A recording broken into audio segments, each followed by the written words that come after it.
This is Jeff Jower with the Planet Pulse December overview. And I'm Rick Levine. December of 2013 is an interesting month because it comes in a little bit easier than it goes out.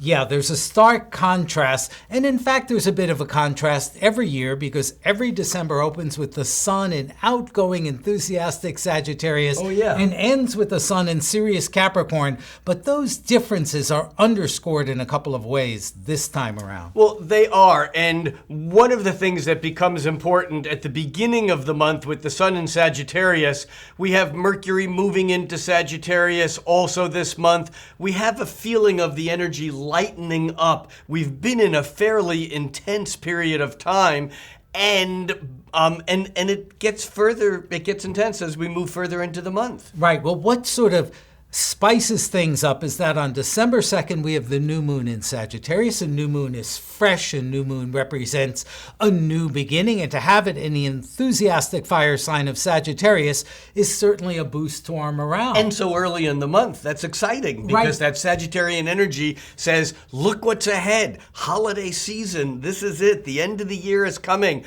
I'm optimistic. Right, and on the 4th of the month, Mercury, the communication planet, goes into Sagittarius, which adds enthusiasm to the mind, but traditional astrology didn't like Mercury in Sagittarius because this detail-oriented planet is too busy looking over the horizon to take care of the business of what's going on right here and now. And I think part of the problem of the month can be this upbeat Sagittarian energy and the Mercury looking at all the good news. And meanwhile, I think one of the key players this month is the planet Venus, which all month is slowing down, and it begins its retrograde phase on December 21st.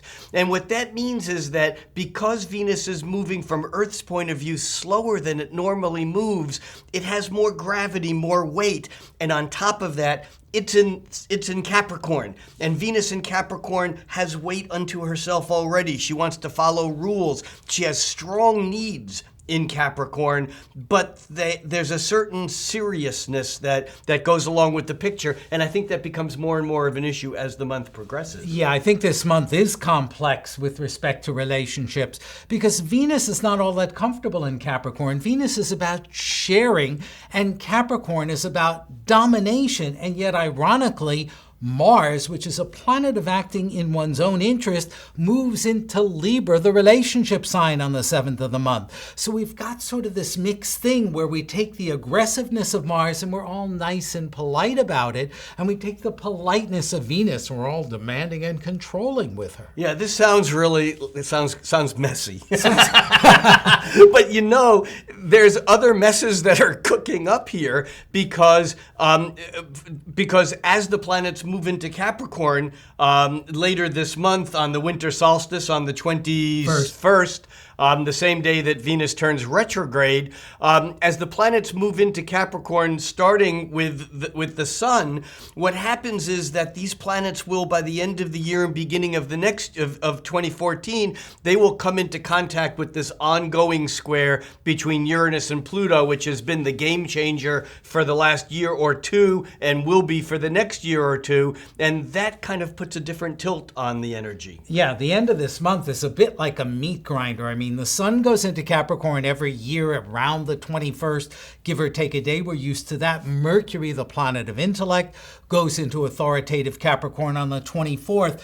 But on the 30th and the 31st, they hook up with aggressive Mars, controlling Pluto, and complex aspects. And these really churn some very, very deep and not necessarily comfortable issues. Right. And so I think part of the goal of the month is to look ahead and understand that a lot of what we're doing throughout the entire month is in preparation for not only the end of the month, but the end of the year, and maybe working on processing some of these more important, deeper issues in our life can make it so that we don't feel like we're studying for a final exam on the night before the exam on New Year's Eve. Yeah, and what will make an enormous difference, particularly in responsible Capricorn, is for us to take responsibility for our own thoughts, our own emotions, and our own actions.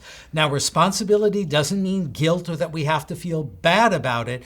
What it does mean is that we recognize that to a large degree we're the authors of our own perceptions, and if we feel wounded, it's our wound, not someone else's fault. Really well said, and I think it's important also to make sure that people understand that it's not just bad news. We have some tremendous support this month from a trine between expansive Jupiter, which is Sagittarius's key planet, and restrictive, authoritative Saturn, which is Capricorn's key planet. So this transition this time of year from Sagittarius to Capricorn is supported by this harmonious trine, which really only happens about every 10 years, about eight years, something like that. And what that does is it gives us an ability to work with the balancing of the hard work that we need to do to get to the opportunities that we're looking for. Yeah, it's almost as if the big picture view, which Jupiter and Saturn can provide for us. The exact trine is on December 12th. It's going to be effective much of the month.